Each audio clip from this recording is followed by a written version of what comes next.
बचाना वास्तव में उसके अंत की घोषणा है। असत्य को देखकर कुछ समय तक तो यह लगता है कि इसका अंत असंभव है, परंतु यदि उसका अंत असंभव होता तो मानवता और सभ्यता उस मंजिल पर न पहुंच पाती जहां वो आज दिखाई दे रही है। हिरण्यकशिपु भी अपने परिणाम को पहुंचा। भगवान श्री विष्णु ने उसे काफी छूट दी, और जब वो अपने अहंकार और अत्याचार की सीमा पार कर गया तो उसके साथ वही किया जो पाप के साथ किया जाना चाहिए था। हिरण्यकशिपु का अंत प्रहलाद के कष्ट का अंत अवश्य था, परंतु क्या यह उसकी परीक्षाओं का भी अंत सिद्ध होगा? वो हिरण्यकशिपु का पुत्र है, पर उसे यह भी पता है कि आह्लाद उसका भ्राता है, और प्रहलाद जैसे न्यायप्रिय और सत्यवादी के लिए यह कैसे संभव है कि वो इस सत्य की अनदेखी कर दे कि बड़े भाई के होते छोटे भाई को उत्तराधिकार का अधिकार नहीं। देखना यह है कि स्वयं आह्लाद ने अपने अनुभव से क्या सीखा है। असंभव अनुज, असंभव, ये हो ही नहीं सकता। मुझे खेद है, मैं तुम्हारी इच्छा को ठुकरा रहा हूं, परंतु इसका मुझे हर्ष भी हो रहा है कि मैं अपनी अंतरात्मा की पुकार को सुन रहा हूं। असुरलोक के सिंहासन पर तुम ही बैठोगे, असुरलोक के सम्राट तुम ही बनोगे अनुज। भ्राताश्री, आप मेरे ज्येष्ठ भ्राता है, पिताश्री की ज्येष्ठ पुत्र है। परंपरा यही है कि राजा की मृत्यु के उपरांत उसका ज्येष्ठ पुत्र ही उसका स्थान लेता है। मुझे तो ज्ञात ही नहीं था कि मैं असुरलोक सम्राट का पुत्र हूँ। मैं तो यह समझता रहा कि मैं कामरूप नरेश का पुत्र हूँ। परंतु पुत्र, अब तो तुम्हें ये ज्ञात हो चुका है कि तुम ही मेरे ज्येष्ठ पुत्र हो, और पुत्र प्रहलाद के ज्येष्ठ भ्राता भी। अब तो तुम ही इस परिवार के बड़े हो। बड़ा आयु से नहीं, बुद्धि से होता है, और मेरा अनुज बुद्धि में मुझसे आगे है,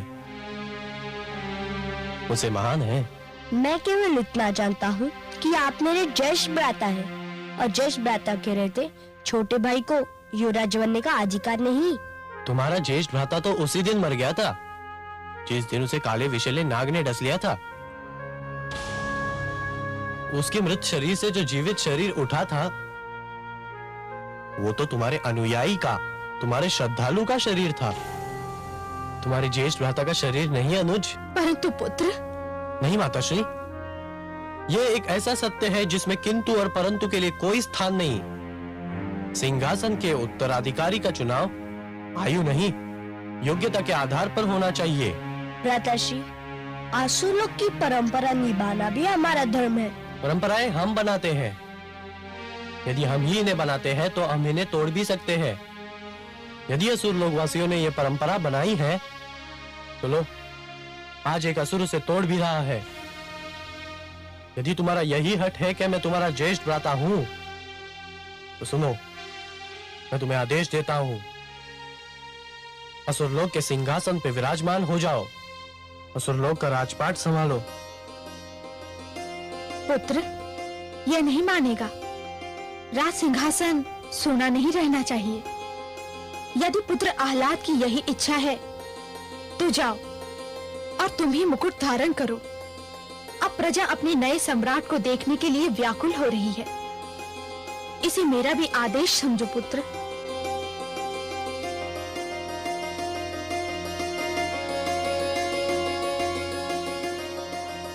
आयुष्मान भव पुत्र।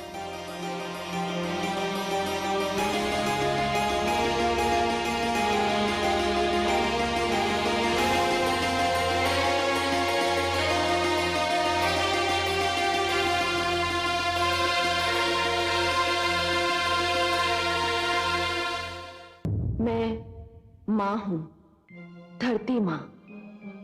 अधिकार प्राप्त करना जितना कठिन है, अपने अधिकार का त्याग करना भी उतना ही, बल्कि शायद उससे भी अधिक कठिन है।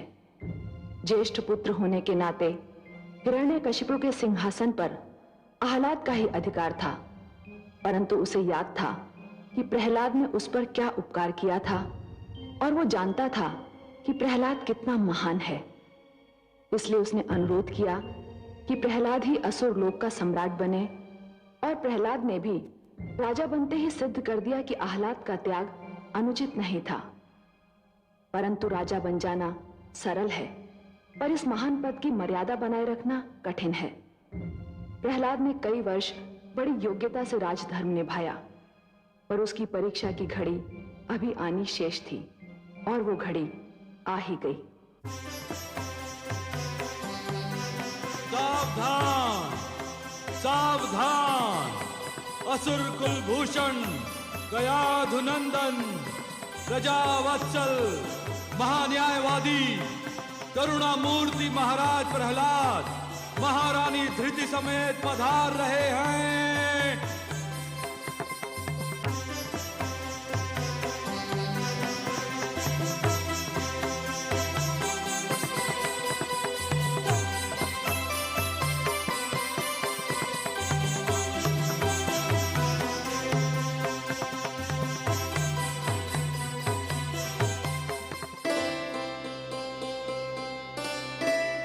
प्रणाम करता हूं भ्राताश्री।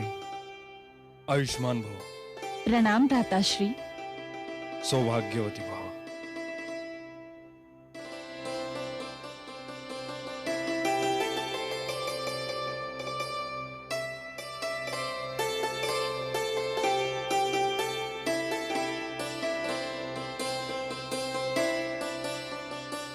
भूखे शिशु को देखकर जिस प्रकार माता उसे दूध पिलाने दौड़ती है, सूखे पेड़ पौधों को देखकर माली जिस प्रकार जल लेकर दौड़ता है, उसी प्रकार यदि प्रजा के कष्टों का समाचार सुनकर राजा न दौड़ पड़े तो उसके राजा होने पर धिक्कार है। मेरे राज में अधर्म और अन्याय के लिए कोई स्थान नहीं। भय और आतंक का युग समाप्त हो गया है। मेरे राज में राजनीति का धर्म होगा, किंतु धर्म की राजनीति नहीं होगी। दुहाई है महाराज, दुहाई है, दुहाई है महाराज, दुहाई है महाराज, दुहाई है, दुहाई है महाराज, दुहाई है। महाराज देखिए अपने सैनिकों का अन्याय, मुझे व्यर्थ में सता रहे हैं, मुझसे मेरा नवजात शिशु छीन रहे हैं। सैनिकों, एक माता से उसका पुत्र छीन लेना हत्या से भी गंभीर अपराध माना जाएगा, और यदि यह अपराध सिद्ध हो गया तो तुम्हें प्राणदंड भी मिल सकता है। हाँ महाराज, इन्हें प्राणदंड मिलना ही चाहिए। महाराज, हमने ये बच्चा नहीं छीना है। ये स्त्री इस स्त्री से बच्चा छीनने का प्रयास कर रही थी। हाँ महाराज। ये दूसरी स्त्री कौन है? महाराज, ये मेरा बच्चा चुरा कर लिए जा रही थी, तब मैंने इसे पकड़ा। स्त्री तो माता होती है, मातृ स्वरूपा होकर भी तुमने इस दुखियारी का नवजात शिशु चुराया। ये झूठ है महाराज, ये नवजात शिशु मेरा पुत्र है। क्या? ये झूठ बोल रही है महाराज। नहीं महाराज, मैं सत्य बोल रही हूँ। मैंने इस बालक को 9 महीने अपनी कोख में रखा है, मैंने इसे जन्म दिया है। महाराज, ये मेरा पुत्र है। नहीं महाराज, ये झूठी है, पांच है। मैं इस बच्चे की माँ हूँ, कृपया मुझे मेरा बच्चा दिलाइए। न्याय कीजिए महाराज, अजब के न्याय का डंका चारों ओर बज रहा है। मुझे न्याय चाहिए महाराज, मुझे न्याय चाहिए। महाराज, अब आपने इन दोनों पक्षों की बात सुन ली है। हम इन दोनों स्त्रियों को लड़ते देखकर इस शिशु और इनको ले आए हैं। महाराज, अब आप ही इनका न्याय कीजिए कि इन दोनों में इसकी वास्तविक माता कौन है।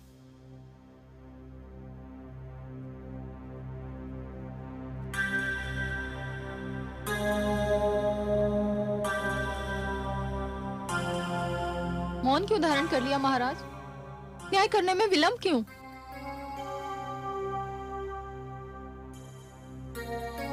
न्याय होगा कल यहीं इसी सभागार में। यह शिशु अपनी वास्तविक माता की गोद में होगा।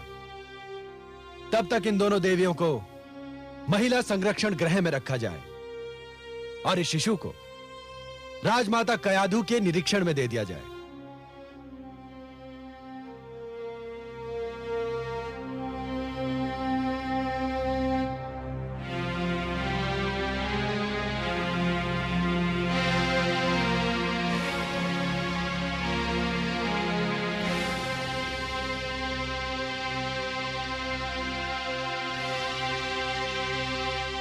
माते,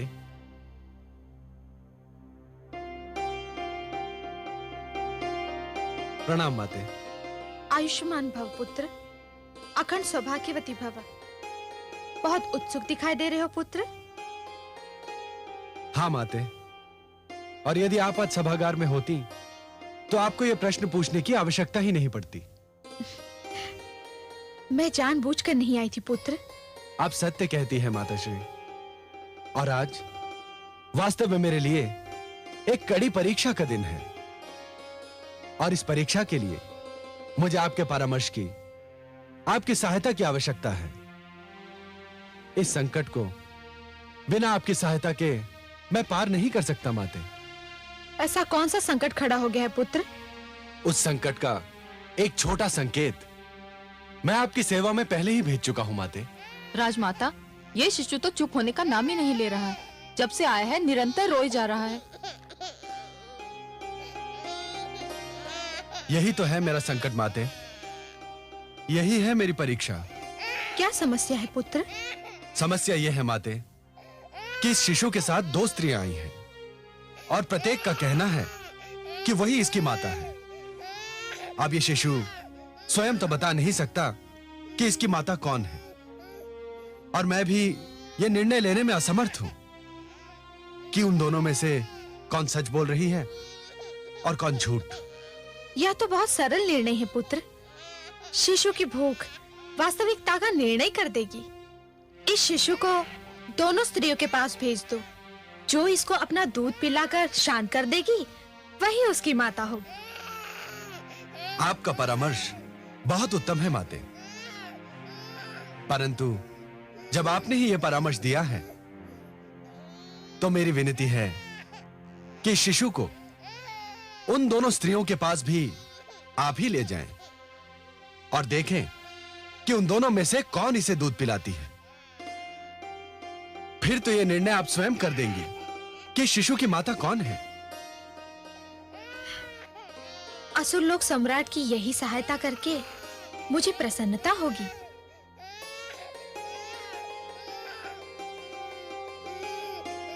चलो अब माता इस समस्या का समाधान अवश्य कर देंगी।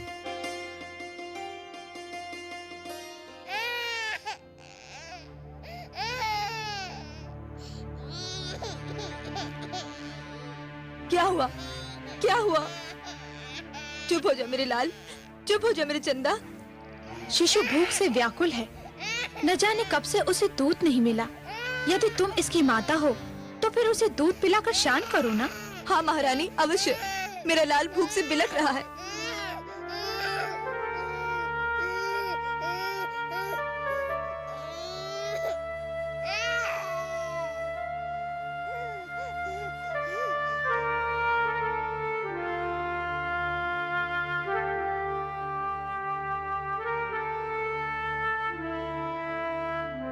हो ना हो, शिशु की माता यही है।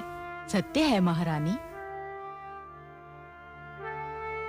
क्यों महारानी, ऐसा किस आधार पर कह रही हैं आप? देख नहीं रही हो, भूखा शिशु कितने प्यार से इसका दूध पी रहा है।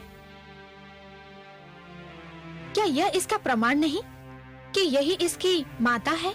ये तो अन्याय है महारानी। क्यों? आपने स्वयं देखा कि बालक भूख से बिलख रहा था। यदि इस अवस्था में कोई भी स्त्री उसे दूध पिलाती तो वह पीने लगता। तुम कहना क्या चाहती हो? यही, यदि दूध पिलाना ही माता होने का प्रमाण है तो फिर मुझे भी अवसर दिया जाए। यदि यह मेरा बच्चा है तो मेरा दूध भी पी लेगा।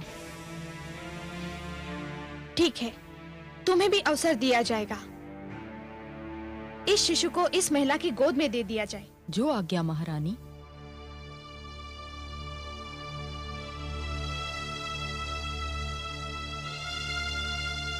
लाओ, शिशु मुझे दे दो।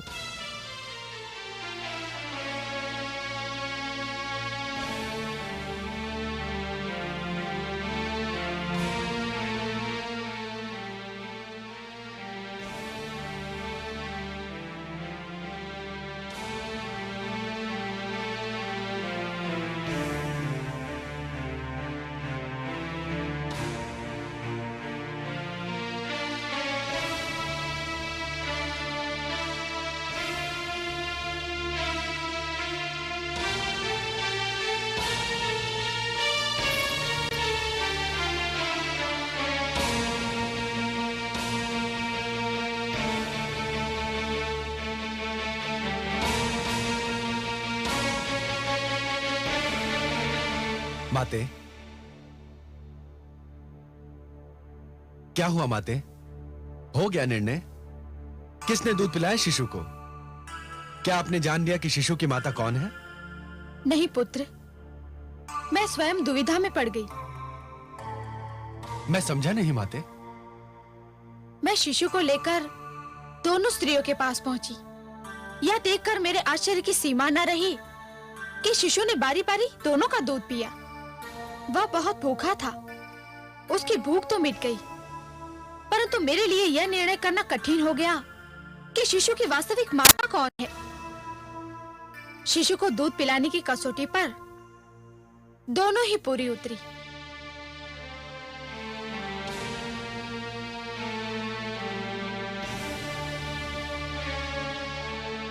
यदि मेरे विष्णु मेरी परीक्षा इसी प्रकार लेना चाहते हैं तो यही सही। लगता है मेरे पुत्र की परीक्षा की श्रृंखला कभी समाप्त ही नहीं होगी। बेचारा उस समय से परीक्षा दे रहा है जब से माता के गर्भ में आया था, और उसी समय से हर तपस्या में वो सफल भी हो रहा है। जन्म से मृत्यु तक परीक्षाओं से जूझना ही तो जीवन का सौंदर्य है महादेवी। जीवन के हर क्षण अपने अस्तित्व का प्रमाण देने के लिए परीक्षाएं तो देनी ही पड़ती हैं। महादेवी, यदि परीक्षाएं ना हो तो जीवन सपाट और नीरस बन जाए। परंतु इस समय वो ऐसी परीक्षा दे रहा है जो उसके ज्ञान क्षेत्र से बाहर है। क्या तू स्त्री होकर नहीं पहचान पाई कि शिशु को दूध पिलाने वाली दो स्त्रियों में से वास्तविक माता कौन है? मेरा पुत्र तो पुरुष है, वो ये कैसे पहचान पाएगा? यही तो ज्ञान की कसौटी है महादेवी। एक ज्ञानी व्यक्ति वही होता है जो यदि किसी प्रश्न का उत्तर नहीं जानता तो चहुओर देखता है, दूसरों के अनुभवों से और दूसरों की चिंतन शक्ति से ज्ञान जुटाने का प्रयास करता है। हे महादेवी, जिस प्रकार एक दीपक दूसरा दीपक जला सकता है, उसी प्रकार दूसरों के ज्ञान और अनुभवों से और दूसरों की चिंतन शक्ति से स्वयं अपना ज्ञान भी तो बढ़ाया जा सकता है, और एक राजा के लिए यह नितांत आवश्यक है। मुझे तो उलझन हो रही है कमल नयन। महादेवी, आप प्रहलाद की चिंतन शक्ति पर विश्वास कीजिए। देखिए तो सही कि प्रहलाद में इन परिस्थितियों से निपटने की कितनी क्षमता है।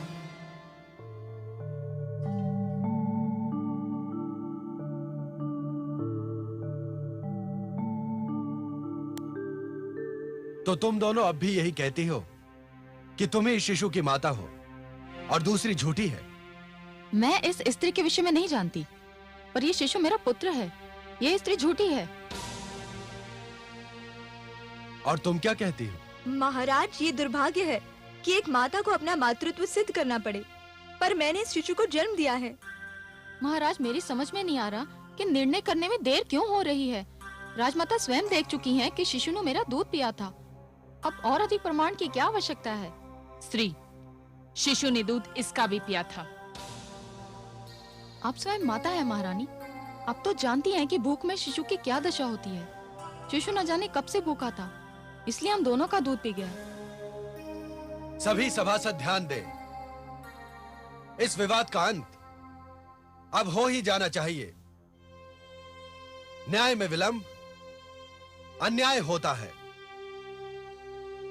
इस विवाद को हर ढंग से जांचने के उपरांत मैं इस निष्कर्ष पर पहुंचा हूं कि यह निर्णय करना कठिन ही नहीं, असंभव है कि इन दो नारियों में इस शिशु की वास्तविक माता कौन है और यह शिशु किसको दिया जाए। अब केवल एक ही उपाय रह गया है। सेनापति, आज्ञा सुलोक सम्राट। वधिक को बुलाया जाए।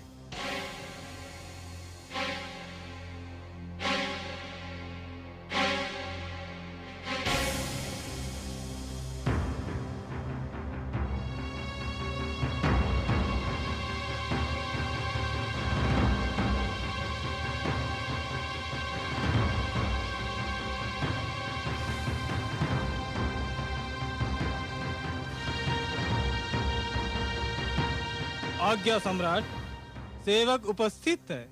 क्योंकि यह सिद्ध नहीं हो पा रहा है कि शिशु की वास्तविक माता कौन है। मेरा निर्णय है कि शिशु के शरीर के 2 टुकड़े कर दिए जाएं, आधा एक को और आधा दूसरी को दे दिया जाए। वधिक, इस शिशु के 2 टुकड़े कर दो। जो आज्ञा। नहीं लाओ शिशु। नहीं नहीं नहीं नहीं महाराज, नहीं, इस शिशु के 2 टुकड़े न कीजिए। ये शिशु इस स्त्री को ही दे दीजिए। मुझे नहीं चाहिए शिशु। मैं आपके हाथ जोड़ती हूँ, इस शिशु को इसे ही दे दीजिए। देख लिया महाराज, सत्य सामने आ ही गया। मैं ना कहती थी यह शिशु मेरा है, इसकी माँ मैं हूँ। यह स्त्री तो झूठी है। झूठी वो नहीं, झूठी तुम हो।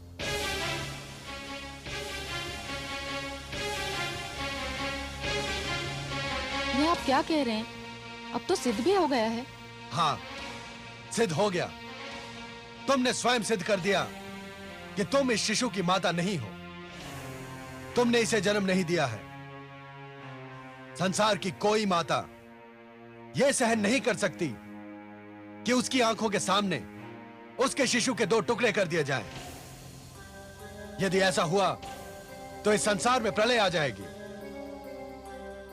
जिसने जन्म दिया हो वो तो अपने शिशु की हत्या पर धरती आकाश एक कर देगी। जब इस महिला ने रोकर कहा कि शिशु के 2 टुकड़े न किए जाएं, उसी समय सभी की अंतरात्मा पुकार उठी। मां न होती तो इस दुष्टा की भांति इस शिशु का 1 टुकड़ा लेकर संतोष कर लेती, चुप बैठ जाती।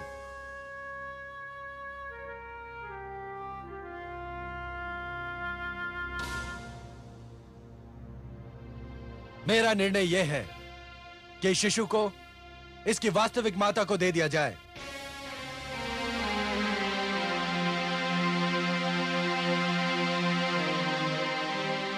और इस झूठी का सिर धड़ से अलग कर दिया जाए।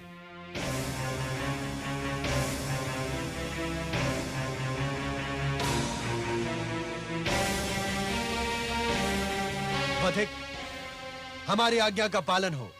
जो आज्ञा महाराज।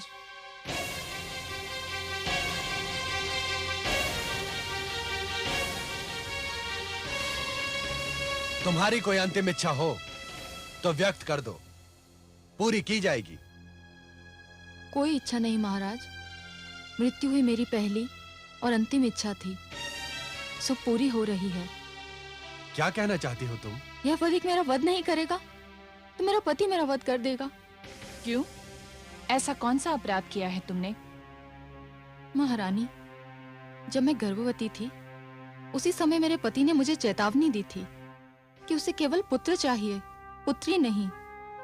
जब मैं शिशु को जन्म देने के लिए मायके चली तो उसने फिर कहा कि यदि मैं पुत्र को लेकर उसके घर लौटी तो वह मेरा वध कर देगा। फिर क्या राजमाता, मेरे भाग्य में पुत्री को जन्म देना लिखा था। मैंने कन्या को जन्म दिया। मैं जान गई कि मेरा पति मुझे मार डालेगा। यह अबला मेरी पड़ोसन थी, इसने बालक को जन्म दिया था। मैंने अपनी पुत्री अपनी माता को सौंपी और इसका पुत्र लेकर भागना चाहा। महाराज, इस वधिक को आदेश दीजिए कि मेरी दुखद कहानी का अंत कर दे। अपराधी ये नहीं, वास्तविक अपराधी तो इसका पति है। नहीं देवी, वास्तविक अपराधी ये समाज है जो बालक को कन्या पर प्राथमिकता देता है। वो विचारधारा है जो पुत्र को पुत्री से श्रेष्ठ समझती है। धिक्कार है उस समाज को जो इतना भी नहीं समझता कि यदि कन्याओं को समाप्त किया जाता रहा तो ये संसार और जीवन का अंत हो जाएगा। धिक्कार है उस समाज को जो ये भी नहीं समझता कि आज की कन्या कल की माता है। धिक्कार है उस विचारधारा को जिसे इतना भी ज्ञात नहीं कि नारी संसार के शिखर पर विराजमान है, उसी से संसार बसता है और संसार चलता है। पुत्र और पुत्री में अंतर करने वाले राष्ट्र के विद्रोही हैं, सभ्यता के विद्रोही हैं, धर्म के बैरी हैं। इस दुखियारी महिला को मैं क्षमा प्रदान करता हूं। क्या लाभ महाराज? मेरा पति मुझे कन्या को जन्म देने के कारण जीवित नहीं छोड़ेगा। सेनापति, आज्ञा सम्राट। इस नारी को इसकी पुत्री सहित इसके पति के घर पहुंचाया जाए और इसके पति को हमारी ओर से चेतावनी दी जाए कि यदि उसने अपनी पत्नी या पुत्री को तनिक भी कष्ट पहुंचाया तो उसे बहुत कठोर दंड दिया जाएगा। सम्राट प्रहलाद की, सम्राट प्रहलाद की, सम्राट प्रहलाद की। आज तो चमत्कार हो गया कमल नयन। आपने सच कहा था। प्रहलाद ने पुत्रवधू धृति की प्रतिक्रिया को कसौटी बनाकर उचित निर्णय दिया। महादेवी, किसी भी व्यक्ति को तैरना तभी आ जाता है जब वो जल में गिर जाता है। आपके पुत्र प्रहलाद ने भी विकट परिस्थितियों का सामना किया, तभी उसका विवेक जागा। जिस प्रकार कुंदन बनने के लिए सोने को पहले अग्नि में तपना पड़ता है, उसी प्रकार किसी भी व्यक्ति को अपनी भीतर की क्षमताओं को जानने के लिए परीक्षा की अग्नि में तपना पड़ता है महादेवी। परंतु मुझे तो आश्चर्य हो रहा था कि प्रहलाद जैसे कोमल स्वभाव और करुणा भरा हृदय रखने वाले ने मृत्युदंड दे कैसे दिया, और वो भी एक नारी को। इसका सारा श्रेय तो दैत्य गुरु शुक्राचार्य को जाता है महादेवी, और इसी से उनका अस्तित्व भी सिद्ध होता है। मैंने आपसे कहा था ना कि दैत्य गुरु शुक्राचार्य बाहर से दिखने में कितने ही स्वार्थी और दुर्गुणी क्यों न दिखाई दें, परंतु भीतर से ज्ञान का भंडार है। नीति शास्त्र में आज भी उनके समक्ष कोई नहीं ठहर सकता। यह तो उन्हीं की शिक्षा का फल है महादेवी, जो आपका पुत्र प्रहलाद राजा का दायित्व निभा पाया। परंतु मेरी चिंता कुछ और है महादेवी। आपकी चिंता? भला आपको क्या चिंता है? महादेवी, जिस प्रकार एक कृषक लहराते हुए खेत को देखकर प्रसन्न तो हो जाता है, परंतु उसके मन में एक आशंका रहती है कि क्या अगले वर्ष भी खेती यूं ही लहराएगी या सूखी रह जाएगी। मेरे मन में भी यही आशंका है महादेवी कि प्रहलाद की बनाई हुई परंपरा उसकी अगली पीढ़ियों तक बनी रहेगी या नहीं। हाँ, मेरा पौत्र विरोचन अब युवा होने वाला है।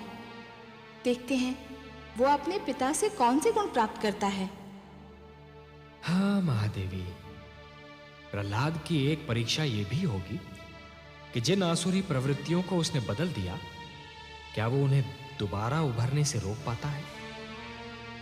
क्योंकि पुत्र मोह संसार की सबसे कठिन परीक्षा है। मां हूं, धरती मां। भगवान श्री विष्णु ने जब माता लक्ष्मी से कहा कि यदि नई पीढ़ी को पिछली पीढ़ी के यश संभालने के लिए स्वयं भी उन परंपराओं का पालन करना पड़ता है जिनके कारण पिछली पीढ़ी को यश प्राप्त हुआ था, तो मैं समझ गई कि प्रहलाद की कथा में कोई नया और रोमांचक मोड़ आने वाला है, जिसका संबंध उसके पुत्र से है। महाराज बनने के उपरांत प्रहलाद की न्यायप्रियता की धाक बैठ चुकी थी। हर ओर उसके न्याय की चर्चा थी। महारानी धृति ने उसे 3 सुंदर पुत्र दिए, जिनमें सबसे बड़ा पुत्र विरोचन था।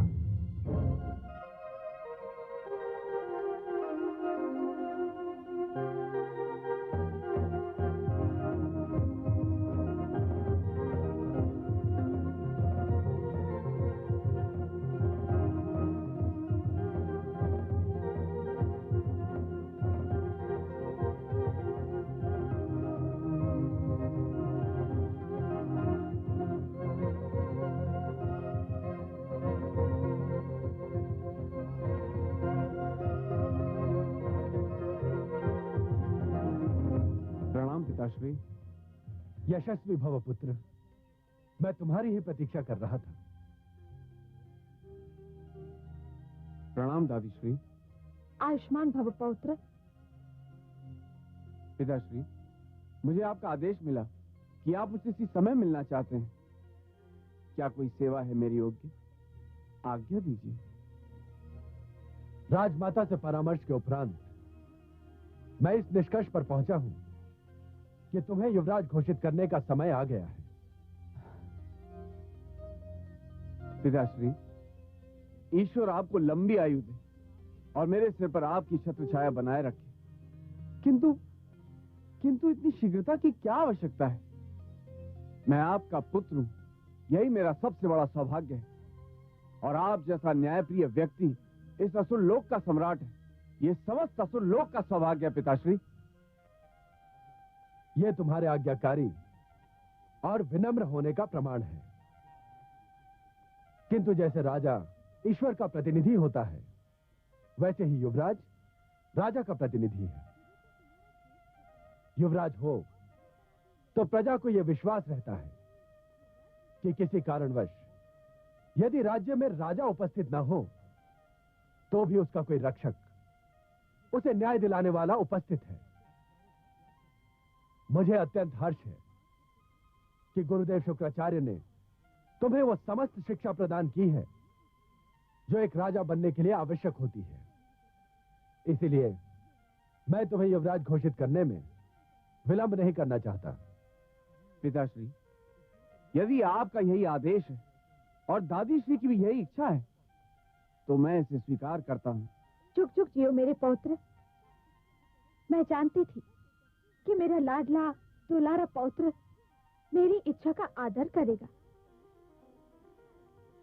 चुप चुप जियो मेरे लाल, यशस्वी भव। तो जाओ, गुरुदेव का आशीर्वाद प्राप्त कर उनसे हमारी ओर से विनती करो कि तुम्हारे युवराज होने के समारोह का शुभ मुहूर्त बता दें, ताकि इस भव्य समारोह की तैयारियां की जा सके। जो आज्ञा पिताश्री।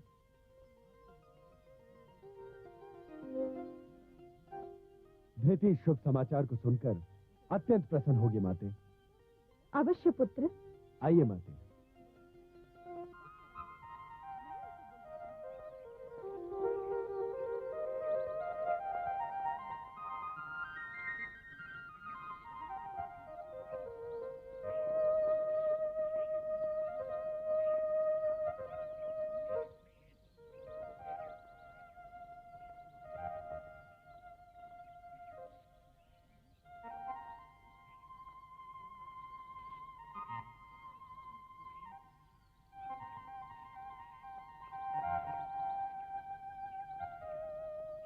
प्रणाम गुरुदेव।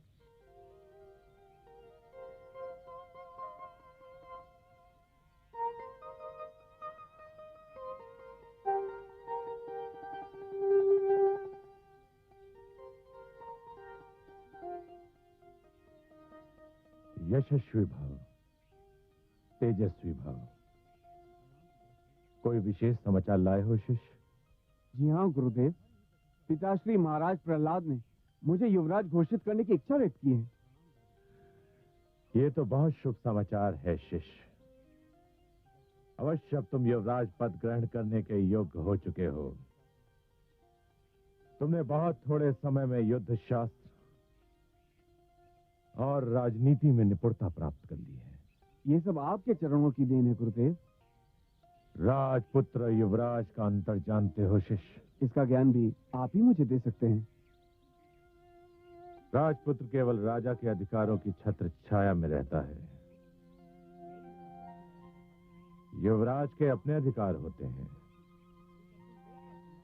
राजपुत्र कोई अधिकार राजा की इच्छा के बिना प्रयोग नहीं कर सकता, परंतु युवराज अपने अधिकारों को अपनी इच्छा अनुसार प्रयोग कर सकता है। युवराज बनते ही तुम्हें स्वयं को सामान्य से अलग, सामान्य से श्रेष्ठ सिद्ध करना होगा। स्मरण रहे, राजा लगना भी राजा होने की क्रिया का प्रधान अंग होता है।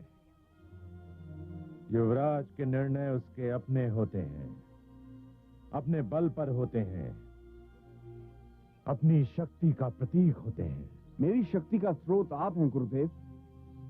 मुझे जो भी शक्ति मिली है आप ही से मिली। हाँ शिष्य, मैंने तुमको वो सारी शक्ति दे दी है, वो समस्त ज्ञान दे दिया है जो मैंने अपने पुत्रों षंड और अमर्क को देने का निश्चय किया था। वे दोनों मुझे छोड़कर चले गए। अब तुम ही मेरे शिष्य भी हो और पुत्र भी। मैं आपका आभारी हूं गुरुदेव। शिष्य विरोचन, युवराज राज का स्तंभ होता है, राजा के उपरांत ही नहीं, राजा के साथ ही युवराज पर राज का बोझ होता है। मेरी इच्छा है कि जितना शीघ्र संभव हो तुम प्रहलाद के कंधों का बोझ अपने शक्तिशाली कंधों पर ले लो। जाओ, मैं शुभ मुहूर्त निकालकर स्वयं महाराज प्रहलाद के पास जाऊंगा। जो आज्ञा गुरुदेव। आयुष्मान भव।